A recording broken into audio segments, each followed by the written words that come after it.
Nalaglag man sa pagbubukas ng Australian Open kahapon, patuloy ang pag-abante ni Pinay tennis queen Alex Iyala matapos umakyat sa career high world number 43 sa pinakahuling WTA rankings.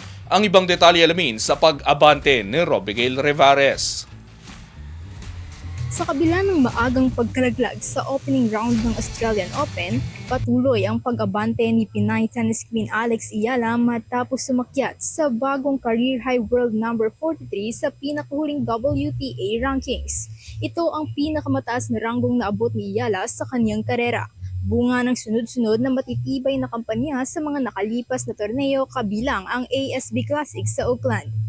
Nabigo man siya kay Alicia Parks ng Estados Unidos sa singles, nananatiling positibo ang direksyon ng kanyang WTA run ngayong 2026. Hindi pa tapos ang laban para kay Iyala sa Melbourne Park dahil inaasahang babawi siya sa women's doubles kasama ang Brazilian partner na si Ingrid Martins.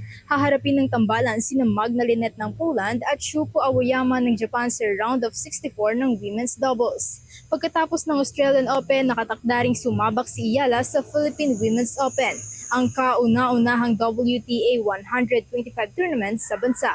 Patunay ang bagong ranggo ni Iyala na hindi hadlang ang isang pagkatalo sa kanyang patuloy na pag-usbong sa world tennis.